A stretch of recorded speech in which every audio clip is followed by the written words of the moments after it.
the bill introduced, I request the Minister for Revenue to move the motion for taking into consideration of the Telangana Bhubharati Records of Rights in Land Bill 2024. Minister Garu. Honorable Speaker, sir, I beg to move for taking into consideration of the Telangana Bhubharati Record of Rights in Land Bill 2024. Motion moved. Minister Garu, please explain.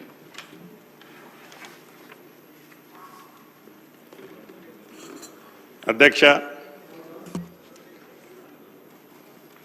మీకు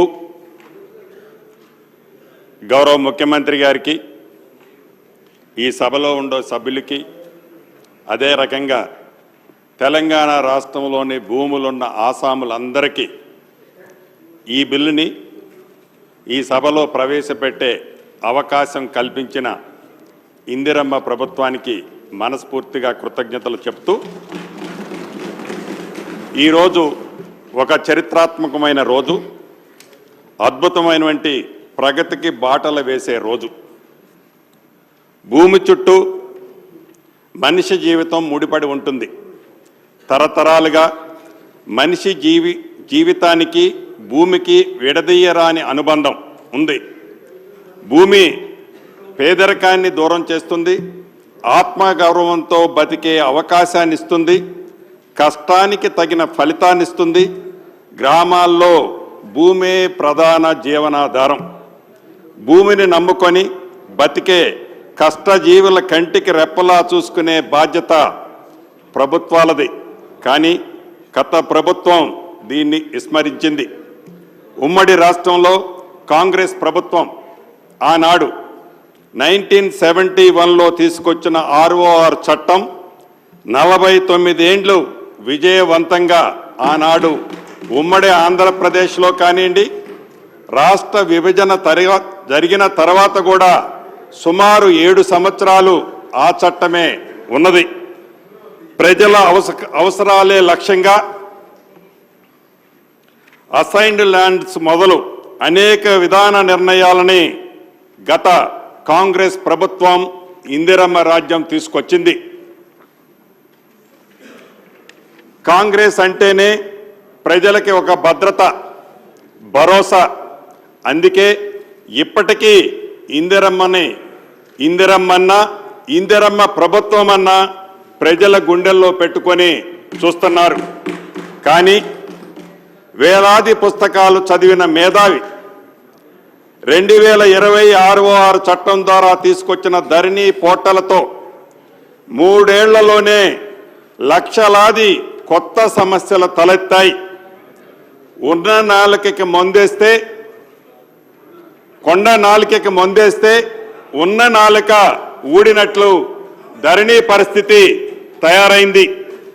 revenue అధికారుల స్థాయిలో పరిష్కారం కావలసిన అనేక సమస్యలు కోర్టుల దాకా వెళ్ళవలసి వచ్చింది.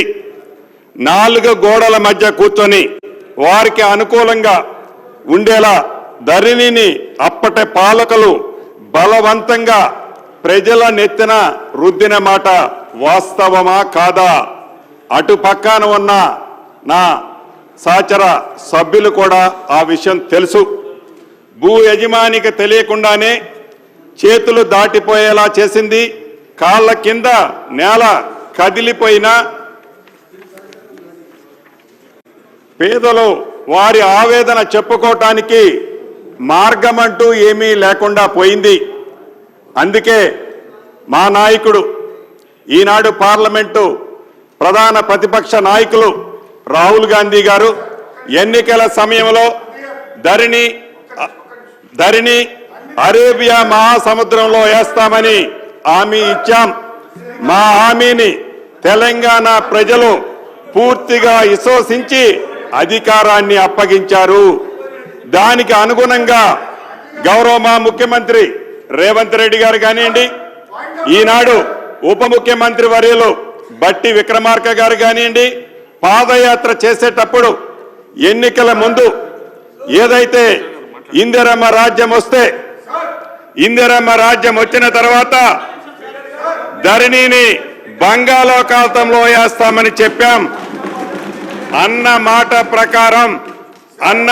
ప్రకారం మాట తప్పని ఇందిరమ్మ రాజ్యంలో కొద్దిగా లేట్ అయినా ఇచ్చిన మాటను నెరవేర్చే దిశలో ధరణినే కాదు లోపభూయిష్టమైన ఇద్దరు వ్యక్తులు తయారు చేసిన ఆనాటి ROR చట్టం 2020ని కూడా పూర్తిగా ప్రక్షాళన చేసి ఇప్పుడు భూభారతిని తెచ్చుకోవటం జరుగుతుంది. ఇందిరమ్మ ప్రభుత్వం ఏర్పడిన వెంటనే మా సీఎం రేవంత్ రెడ్డి గారి సూచనల మేరకు ధరణి కష్టాలను తెలుసుకొని వాటి పరిష్కారానికి భూ నిపుణులతో ఒక కమిటీని ఏర్పాటు చేశాం. అనేక సార్లు వివిధ రాష్ట్రాలలో పర్యటించి అక్కడ రెవెన్యూ చట్టాలని క్షుణ్ణంగా ఒక్కసారి నేను మాట్లాడటం అయిపోయిన తర్వాత మీరు మాట్లాడతారు కానీ చెప్పండి.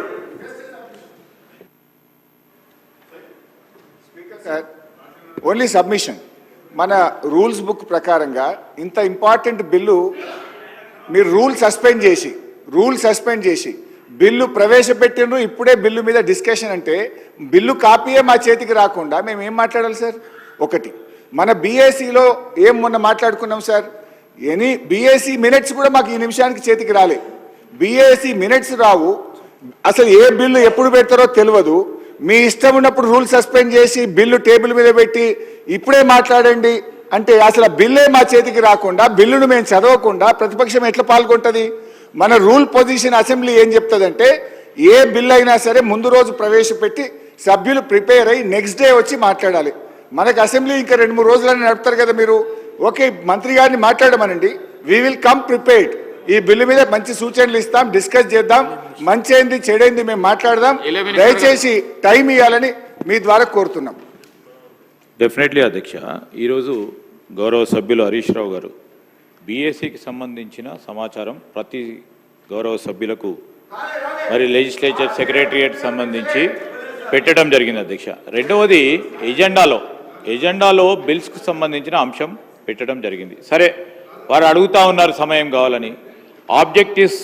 ఆబ్జెక్టివ్ చెప్పిన తర్వాత సమయం అదే కాదు, డెఫినెట్లీ ఆబ్జెక్టివ్ వారు బ్రాడ్గా ఆబ్జెక్టివ్ భూభారతికి సంబంధించి చెప్పా తర్వాత మరొక విరామం ఇవ్వండి అధ్యక్ష. విరామం ఇచ్చిన తర్వాత మళ్ళీ తిరిగి కన్వీన్ చేయండి అధ్యక్ష. తిరిగి చేసి మరి పూర్తి స్థాయిలో బిల్లు పరంగా చర్చ చేసే కార్యక్రమం చేయండి అధ్యక్ష. మాకేం అభ్యంతరం లేదు.